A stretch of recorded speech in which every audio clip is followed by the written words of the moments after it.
sakitnya seperti apa, ditelepon sama saya, ibunya sampai nelfon ke Resa, itu juga nggak diangkat sama Resa.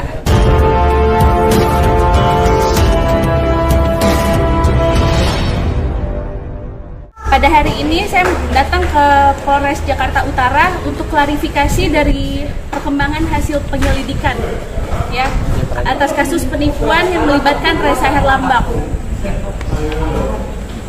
Di sini menurut keterangan polisi sudah dibuatkan surat perintah membawa dan menghadapkan saksi atas nama Resa Herlambang alias surat jemput paksa ya untuk Resa karena Resanya tidak ada itikat baik dan tidak kooperatif. Bisa sedikit cerita Kak, kronologis awal seperti apa? Oke, pada awalnya saya bertemu sama Resa itu di satu tempat arisan ya, arisan berlian.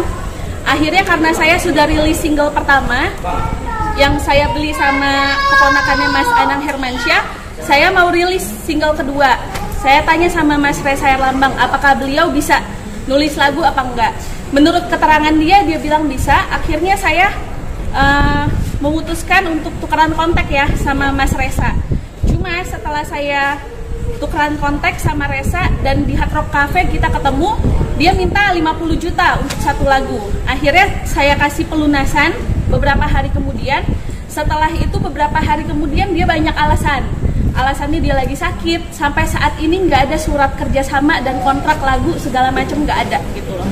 Malah dia hilang-hilangan, nggak ada etikat baik sama sekali. Nah, pas hari 15 April ya, 15 April 2022 ya, dia tanda tangan untuk surat pengembalian uang secara personal gitu. Yang jatuh tempo pada tanggal 10 Mei 2022. Akhirnya dia ingkar lagi dan dia nggak penuhi semuanya, ganti-ganti nomor dan segala macam. Dia nantangin saya untuk LP dia di kepolisian.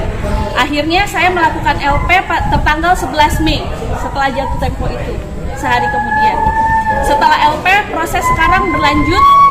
Dia pemanggilan 2 kali sebagai saksi.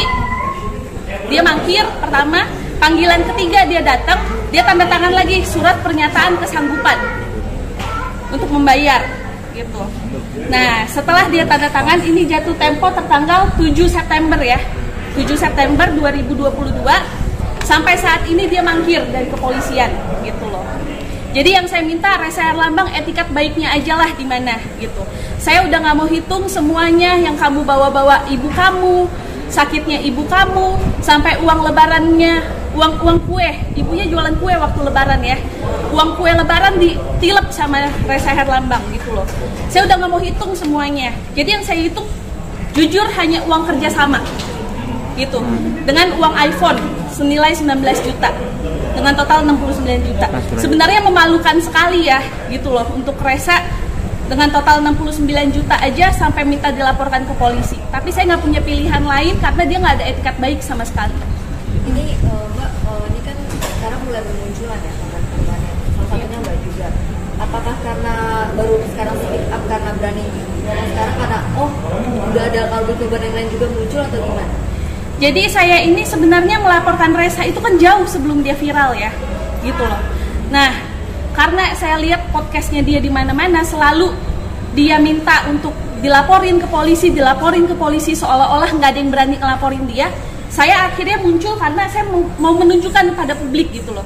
Saya udah melaporkan dia itu dari tanggal 11 Mei 2022 atas permintaan dia sendiri. Gitu. Jadi bukannya saya atas kemauan saya ngelaporin dia yang minta untuk dilaporkan kepada pihak berwajib gitu. Tapi ada bukti-buktinya nggak sih Mbak untuk pelaporan ini? Kalau bukti-bukti pasti ada Mas. Kalau misalnya untuk laporan polisi semua orang tahu pasti perlu 2 alat bukti dan 2 saksi gitu. Semuanya saya komplit, makanya surat laporan saya diterima oleh pihak kepolisian dan sudah berjalan sampai saat ini gitu. Untuk perjanjian dari Herlambang hitam putihnya ada nggak Mbak saat itu? Jadi karena dia setelah saya kirimin uang lagu itu, dia banyak banget uang prestasi ya Mas ya. Malahan dia ngenalin saya ke keluarganya dia, melihat kondisi ibunya yang terbaring sakit dan segala macem. Jadinya saya malah fokus untuk ngebantuin ibunya gitu loh, gitu. Jadi saya udah nggak berfokus lagi sama lagu. Nah tapi setelah saya marah itu, setelah dia ngirim invoice pengobatan ibunya.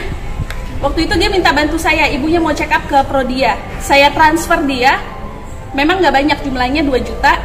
Nah, cuma dia ngirimin invoice ke saya itu 2 tahun yang lalu, invoice tahun 2020 gitu. Sedangkan saya ngasih ke dia uang tahun 2022. Dari situ saya bilang sama Resa, Kak, ini invoice tahun 2020 loh, which is 2 tahun yang lalu gitu. Nah, setelah dia bilang, oh katanya salah kirim dan segala macam, saya udah nggak mau percaya. Ditambah lagi dengan ibunya yang bilang sendiri kalau Resa itu bajingan sebelum meninggal gitu loh. Jadi saya benar-benar kecewa ya sama Mas Resa gitu loh. Dengan cara dia koar-koar di publik, dengan dia bilang dia melakukan semuanya untuk keluarganya, untuk ibunya, itu semuanya bullshit dan bohong gitu. Karena saya yang tahu sendiri ibunya itu sakitnya seperti apa. Ditelepon sama saya, ibunya sampai nelfon ke Resa, itu juga nggak diangkat sama Resa gitu loh. Jadi ibunya sampai bilang Resa itu memang bajingan. Jadi saya bilang, Mama, saya minta maaf banget. Kalau misalnya emang seperti itu, saya mungkin harus proses Resa ke pihak yang berwajib atas permintaannya Resa sendiri. Mamanya bilang silahkan aja gitu diproses. Jadi saya sebelum meninggal ibunya saya udah izin nama ibunya untuk memproses Resa. Gitu. Saat itu Mama cerita kejelekan Resa itu apa? Jadi mamahnya nggak terlalu banyak cerita kejelekannya Resa lah. Cuma karena udah banyak yang tertangkap kebohongannya si Resa ke saya, mulai dari uang check up, uang kue lebaran ibunya ditilep gitu. Pasti dari ibunya kan konfirmasi sama saya. Dia bilang Resa ini bajingan. Nah, lalu saya bilang kalau misalnya begini saya nggak bisa kerja sama dengan orang bajingan, Mama. Maaf banget. Jadi gimana caranya untuk memberi efek jerak kepada Resa?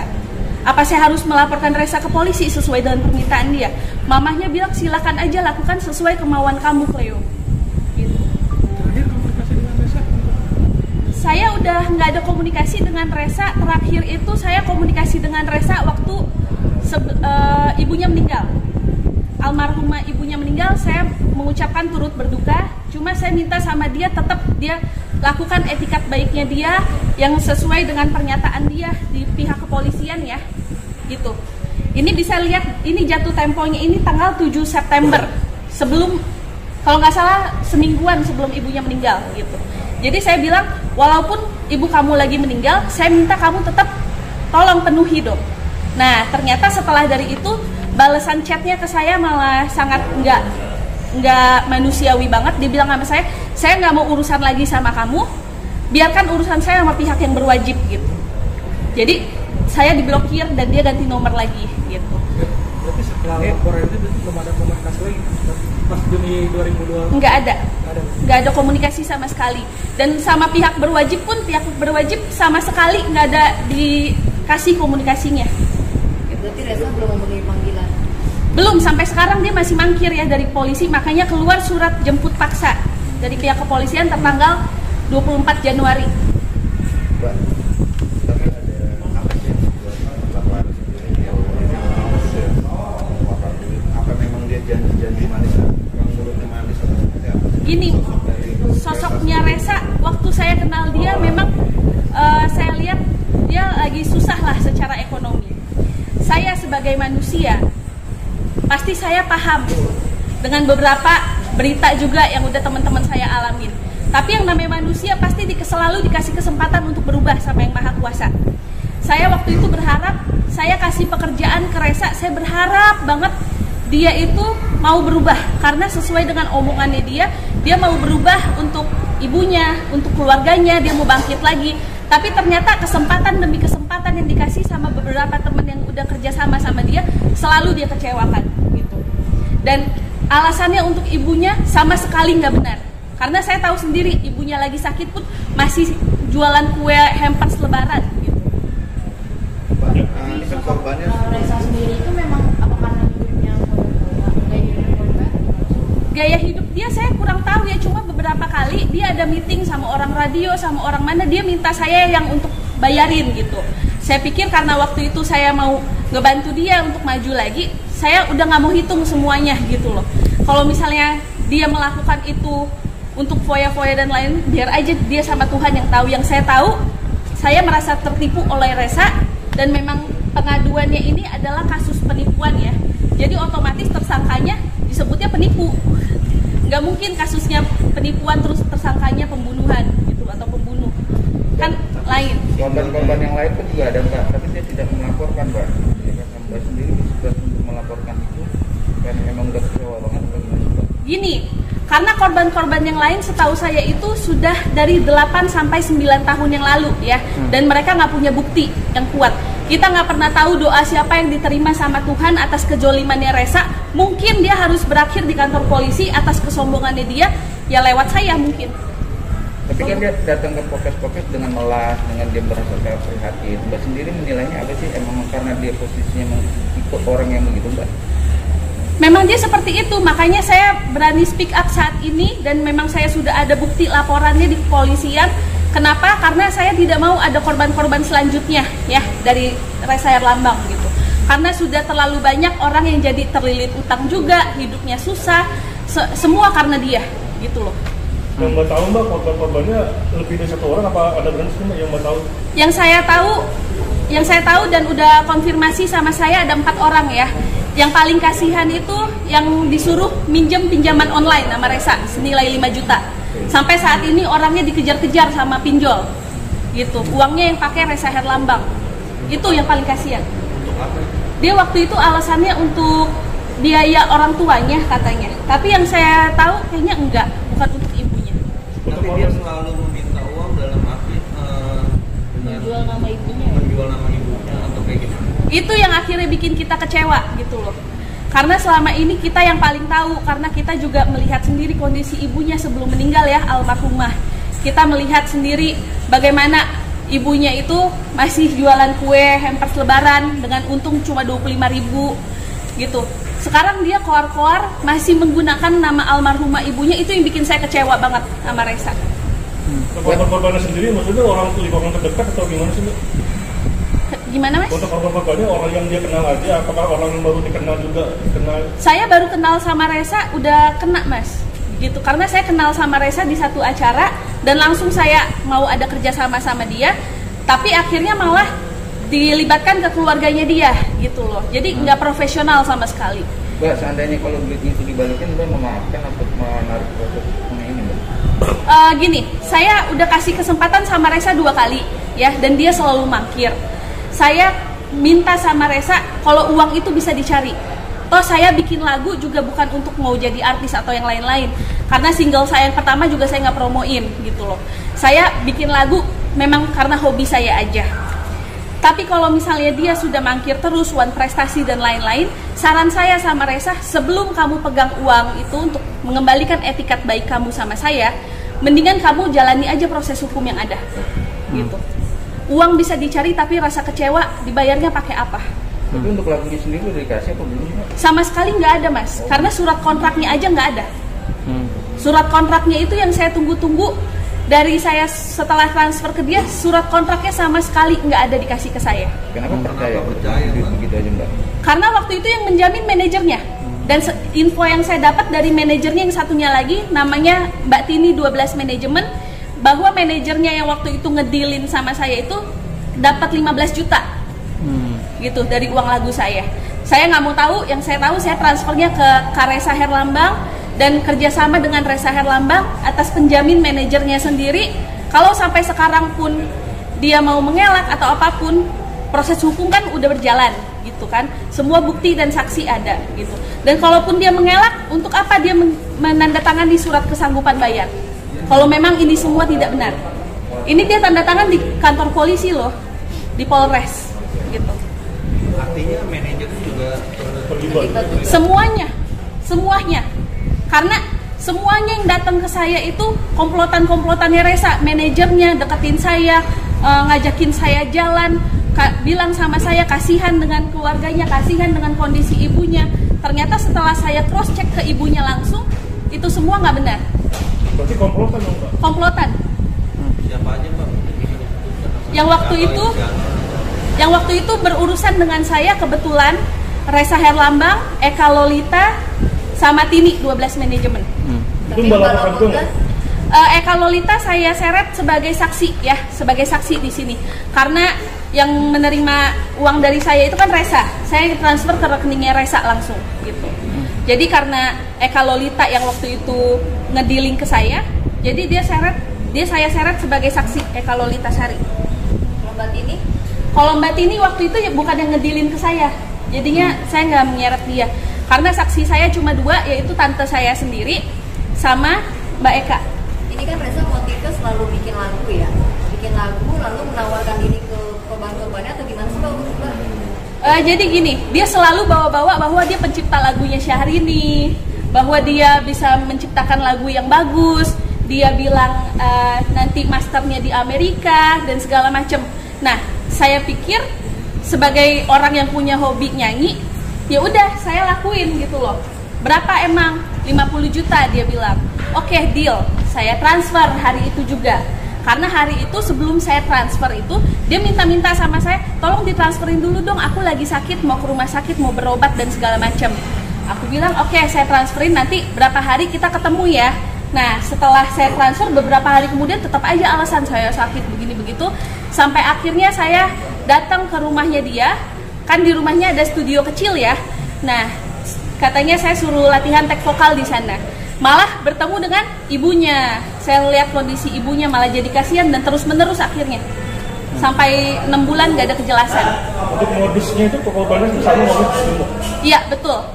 Semua modus dan korbannya selalu sama, yaitu berurusan dengan penciptaan lagu dan lain-lain. Mbak, untuk korban yang 2 orang itu, si R sama si A itu kenal nggak sih Mbak?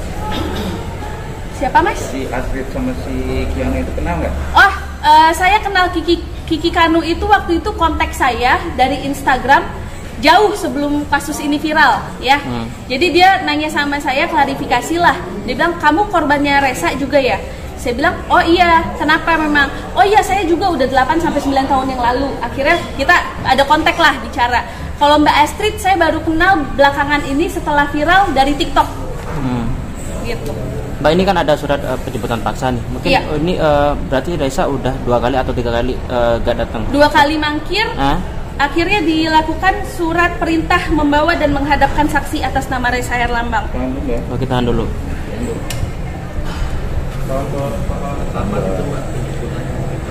Ini suratnya turun tanggal 24 Januari 2023. Sampai sekarang belum ada penjemputan Mbak? Karena dari pihak Resanya mungkin ganti-ganti nomor dan lain-lain ya gitu. Tunjukin lagi Mbak, boleh? Oh boleh. Yang lama Mbak. Belum ada aktivitas dalam waktu untuk buka lagu atau syuting atau rekaman, belum ada Mbak? Sama sekali nggak ada. Malahan saya beberapa kali ngebiayain Resa ya waktu tek vokal dan lain-lain gitu. Karena untuk lagunya dia sendiri. Dari pihak temannya juga bilang kalau emang benar-benar Reza itu penipu, ya kan, bukti-bukti apa yang tertera, apa yang dia omongin itu jelas Mbak gitu. Iya betul. Yang jelas saya udah melaporkan ke pihak yang berwajib. Pihak yang berwajib nggak mungkin menerima laporan saya kalau saksi dan bukti nggak lengkap gitu. Dengan buktinya laporan ini berjalan aja, berarti dari pihak yang berwajib udah paham bahwa ini semua ada benarnya gitu. Mbak, tapi ada bukti-bukti transfernya juga nggak sih? Ada bukti transfer dari pihak bank juga sudah dicek sama kepolisian, dan juga kemarin saya yang diminta bukti chat ya, screenshotan chat dengan Resa Herlambang, bukti transfer, surat pernyataan kesanggupan bayar 2 kali ya. Jadi kalau misalnya Resa Herlambang bilang kalau misalnya dia sendiri nggak benar apa segala macam, kenapa dia tanda tangan surat kesanggupan bayar? Ya tanggung Mbak. Iya. Ancaman hukumannya Kurang tahu saya. Dan lahir Pak, Nanti yang dilaporkan itu penipuan. Penipuan dan penggelapan karena uang kerjasama bukan utang piutang. 69 juta. Mbak, pesan lahir buat Herlambang Pak. Tahan dulu, sabar pegel. Pak. Pesan terakhir buat Resa Mbak, gimana nih? Pesan saya kepada Resa, bertobatlah kamu Resa, karena udah terlalu banyak orang yang kamu sakitin dan kamu zolimin. Mungkin dengan adanya laporan saya bisa membuat kamu itu bertobat dan mengakui semuanya, agar hidup kamu bisa diperbaiki ke depannya. Kalau misalnya enggak, ingat karma tetap ada.